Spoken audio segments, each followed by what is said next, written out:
நம்ம என்ன செய்கிறோம்னா வீட் பாஸ்தா ஸ்பெகடி பாஸ்தா செய்கிறோம். இதை 1 லிட்டர் தண்ணிக்கு 100 கிராம் பாஸ்தா மாரி போட்டு இதுமாரி சால்ட்டு கொஞ்சம் தண்ணியில் எண்ணெய் கொஞ்சம் போட்டு இதுமாரி வேக வச்சுக்கணும்.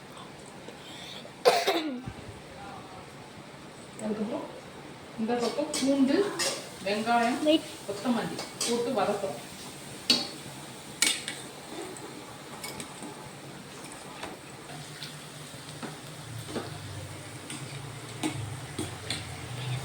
இந்த பக்கம் பூண்டு, வெங்காயம் பொடி பொடியாக அரிஞ்சு அதை கொஞ்சம் கொத்தமல்லி போட்டு வதக்கியிருக்கேன் எண்ணெய் ஊற்றி.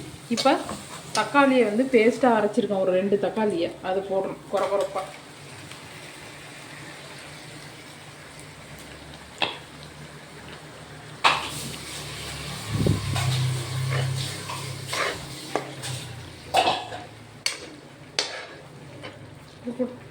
இப்போ நல்லா வதக்கணும். இது கொஞ்சம் வேகணும், ஸ்பெகடி கொஞ்சம் வேகணும்.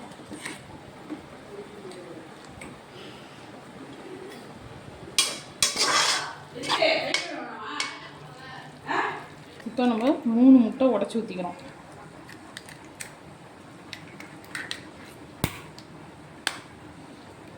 ஏற்கனவே 1 முட்டை உடச்சி ஊற்றிட்டேன். இப்போ இன்னும் 2 முட்டை உடச்சி ஊற்றுறேன்.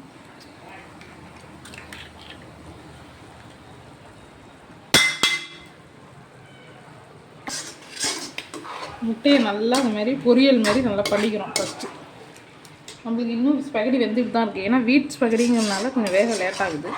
அது வரைக்கும் நம்ம இதை பார்த்துக்கலாம்.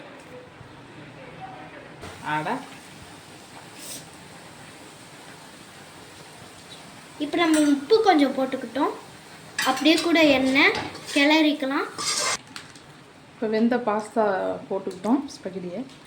கொஞ்சம் சில்லி சாஸ்,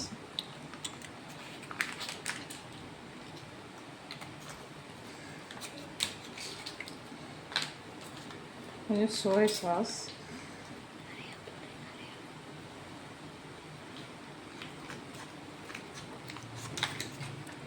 அப்புறம் கொஞ்சம் ஷெஸ்வான் சாஸ்,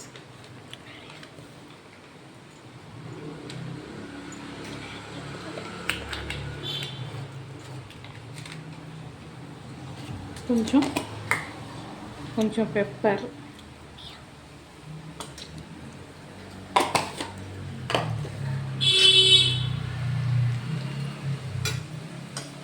கிண்டிக்கலாம். ஸ்பெகடி ரெடி ஆகிடுச்சு. இப்போ நம்ம தட்டில் சர்வ் பண்ணும்போது இந்த சீஸ் ஒரு ஸ்லைஸை வச்சு எல்லாருக்கும் சர்வ் பண்ணிக்கலாம்.